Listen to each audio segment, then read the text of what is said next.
Student आप लोग कैसे? आई थिंक आप लोग अच्छे होंगे, आपकी पढ़ाइयाँ अच्छी चल रही होंगी और पूरी तन्मयता के साथ आप अपनी पढ़ाई पर ध्यान दे रहे होंगे। और ये उम्मीद हम करते हैं कि आप लोगों का जो होली का त्यौहार है बहुत ही अच्छा रहा होगा।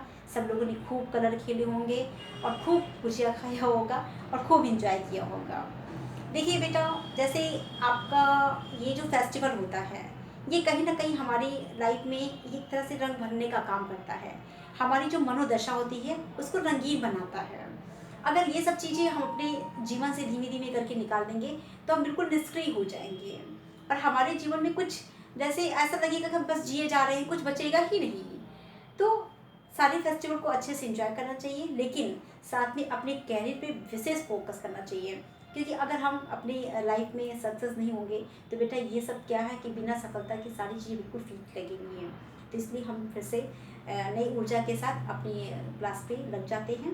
आज आपको हम बताएंगे कि ये सबको पता है कि शैशव अवस्था पे जो बच्चा होता है जब 0 से लेकर के 6 तक माना गया है, लेकिन एक जो नवजात शिशु होता है जो अपनी अवस्था में कम्प्लीटली अपनी माँ के दूध पर वो आहार के रूप में आश्रित रहता है। आज हम उसके बारे में चर्चा करेंगे।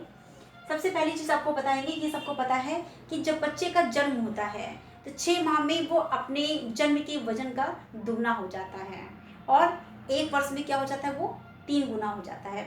उसी प्रकार से उसके क्या बोलते हैं, लंबाई में भी वृद्धि हो जाती है। जैसे जन्म के समय क्या होगा, 20 से लेकर के आपका 22 इंच हो जाएगा और उसके बाद 6 माह की उम्र में 26 इंच हो जाएगा और उसी प्रकार से 1 वर्ष में 30 इंच उसकी लंबाई हो जाएगी।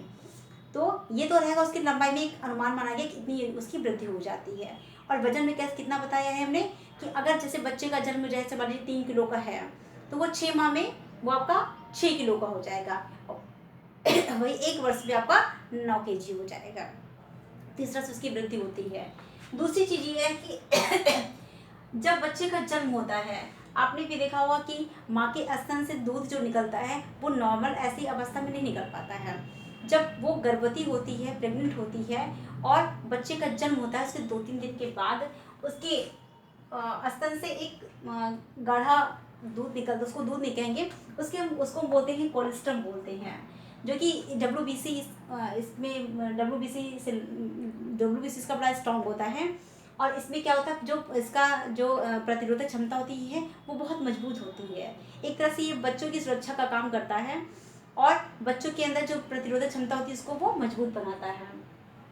उसी कोलेस्ट्रॉल में क्या होता है कि 20 लेके 40 mg इम्यूनोग्लोबिन पाया जाता है, जो कि 10 दिन में क्या होता है, ये दूध में कन्वर्ट हो जाता है। लेकिन पहले किस में रहेगा, ये कोलेस्ट्रॉल होता है। तो जो कोलेस्ट्रॉल होता है वो बच्चों को जरूर पिलाना चाहिए।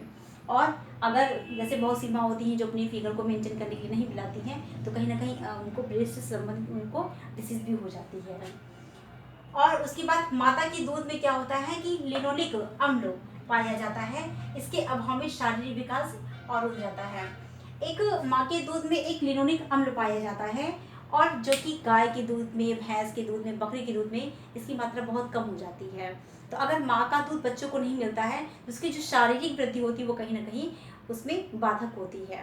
और दूसरी चीज़ ये है कि माता के दूध में जो केसीन पाया जाता है, जो प्रोटीन होता है, और लैक्ट एल्ब्यूमिन इसका जो अनुपात होता है वो 1:1 होता है। और जाफर में जैसे आपका गाय, भैंस, बकरी ये सब मैंने बताया तो 7:1 होता है। तो इतना ज़्यादा अनुपात में अंदर आने की वजह से क्या होता है कि जो बच्चा दूध पीता है, आपने देखा होगा कि वो दही के फॉर्म में हो जाता है, तो वो दही में कन्वर्ट हो जाता है। तो जब वो माता का दूध पीता है तो वो दही के रूप में कन्वर्ट होता है, तो उसके छोटे छोटे कण होते हैं और वो सुपाच्य जो होता है, मुलायम होता है, वो जल्दी से डाइजेस्ट हो जाता है। ऐसे बच्चा डायरेक्ट दूध को नहीं पचाता है, वो कहीं ना कहीं दही में चेंज होता है, उसके बाद वो डाइजेस्ट होता है। लेकिन जब वही मात्रा केसिन की और लैक्ट एल्ब्यूमिन की मात्रा 7:1 हो जाता है तब उस थोड़ा सा वो उसको पचने में कहीं ना कहीं दिक्कत होती है। दूसरी चीज़ है कि अगर बाई चांस किसी कारणवश माता अपने बच्चों को ब्रेस्ट फीडिंग नहीं करा पा रही है तो हम क्या करते हैं, गाय का दूध ऑप्शन लेते हैं। तो गाय के दूध में हम क्या करते हैं, उसका वसा निकाल देते हैं या फिर उसमें और थोड़ा सा पानी मिला करके, थोड़ा सा चीनी करके उसको सुपाच्य बना करके तब बच्चों को हम लोग पिलाते हैं। तो ये चीज़ें होती हैं। और जब बच्चे को दूध पिलाया जाता है तो कई हमें सावधानियां भी बरतनी पड़ती हैं और मेरा ये मानना है कि हर एक माँ को अपने बच्चे को दूध जो है ज़रूर पिलाना चाहिए। और जैसे ही बच्चा 6-7 महीने का हो जाता है, नियर अबाउट 1 साल के बाद हो जाता है, उसको जो है पूरक आहार दिया जाना प्रारंभ कर देना चाहिए। उसके पहले उसको पूरा जो है ब्रेस्ट फीडिंग ही कराना चाहिए। तो ये चीज़ आज रही, इसको सारे बच्चे अपनी कॉपी में नोट डाउन कर लीजिए, ठीक है। मेरे ख्याल से साफ, बिल्कुल साफ साफ दिख रहा है। ये सारी चीज़ नोट डाउन कर लीजिए और उसके बाद फिर हम देखते हैं कोई टॉपिक चूज़ करते हैं। यहीं पे अपना हम वीडियो ख़त्म करते हैं। Thank you so much. और ज़्यादा से ज़्यादा देखिए, हम बार बार ये चीज़ कहते हैं कि मेरी वीडियोस को लाइक करिए, शेयर करिए, जिससे हमारा मनोबल क्या है वो बढ़े और हम आपको एक बड़ी पैमाने पर और एक लॉन्ग टाइम के लिए जो है वीडियो बना करके दे सकें। Thank you so much.